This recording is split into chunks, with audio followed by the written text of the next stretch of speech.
As mentioned in the Week 5 lecture, children go through similar stages of language acquisition. This is another piece of evidence that children are hardwired to acquire language and learn it in a sequential manner.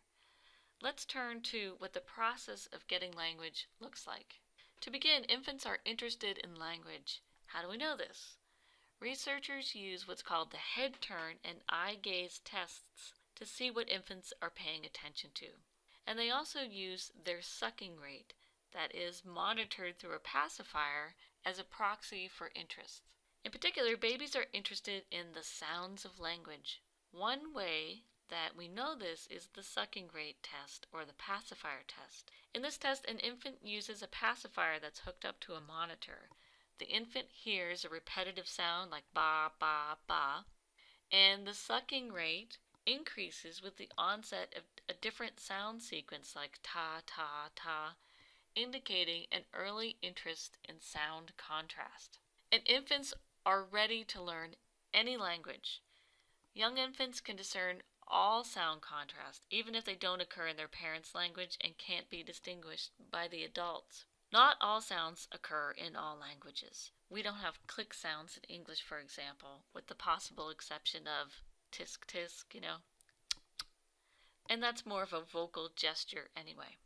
So, while Japanese adults have difficulty discerning the L and the R sound, because the distinction between those sounds is unimportant in Japanese infants have no trouble differentiating these sounds. Around 6 months of age, babies stop recognizing all these different sound contrasts and begin to focus in on the sounds that occur in their parents' language or the language that they hear all the time. Basically, they tune into the language that's around them. And this supports the nativist position that humans are genetically predisposed to learning language. Kind of sadly, newborns prefer the language of their mother to their own mother's voice. That is, they prefer a woman speaking their mother's language to their mother's voice speaking a foreign language. And this is the case even though we know that infants really are tuned into their mother's voice over anybody else's voice. As with kanji, children's ability to understand language often exceeds their ability to produce it. It's been shown that infants as young as 6 months of age, and certainly by 18 months of age, seem to understand simple word order. In these scary-looking experiments, children preferentially looked at the picture associated with the correct action, where the bunny or the duck was acting upon the other. So if the child hears the bunny is gorping the duck, they look at the picture on the left. During the first few months of life, babies are able to produce the sounds like simple vowels, e and u and ah. By 4 months, they can bring the back of the tongue to what's called the soft palate or the velum to make the k, k, and g sounds. The combination of k and g with vowels like oo and ah produce coos and goos and gaws, which we call cooing or gooing. And the larynx or the voice box is descending in the throat at this time, allowing more air to pass through the oral cavity, the mouth, rather than through the nose. So they're slowly being able to physically produce more sounds. The next stage is called babbling, which occurs around 6 months of age and consists of repeated syllables like da, da, da, or ma, ma, ma.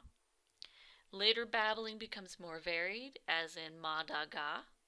Often people use the word babbling to mean just utter nonsense, but in terms of language learning, babies are practicing the sounds of language when they babble. And this ability to babble is how some babies were able to pronounce Barack Obama when he was first running for office. So people will capitalize on anything during an election year.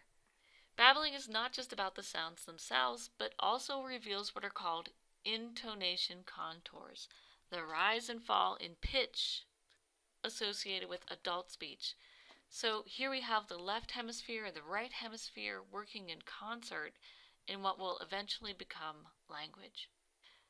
Children practice babbling when alone, and it's not uncommon to hear them babbling as they wake up. What's even more interesting is that we know that sign language activates Broca's and Wernicke's area in the same way as spoken language. And if a child who is deaf is exposed to sign language early on, then they will produce repeated gestures, repeated signs analogous to vocal babbling. So babies who are deaf babble. So here's a nice little description of a child who is deaf and babbling. Heidi, a 6-month-old baby, is lying on her back in a crib, having been put down for a nap by her father. She holds her little hands up in the air and forms little gestures with them as she laughs quietly to herself. In terms of babbling, there's a fairly predictable onset of syllable use. So first you get the just pure vowels, and then you get consonant vowel, where it's like goo, and then consonant vowel consonant, like dog, consonant consonant vowel consonant, like drip, and then finally consonant consonant vowel consonant consonant, as in print, and of course on to more complex things. Because of these stages of syllable use, it can be hard to know what kids are saying. And you can sometimes fill in the missing consonant if you're aware of this sequence. So one of my sons would always be talking about the toe, and I had no idea that he was trying to say stove all this time. So he was really in this stage, but he was trying to say words that required him to be in this stage. Because again, there's a lag in the ability to produce language. Many parents and child care workers teach children some signs in ASL, American Sign Language, like milk, more, all done, and so on. And this seems to relieve some of the difficulty in communicating with toddlers and even infants. These signs are often just one or two words and not really sign language in the sense of complex sentences with pronouns, adjectives, and adverbs. It is interesting, nonetheless, that kids pick up on these gestures really quickly and with little effort.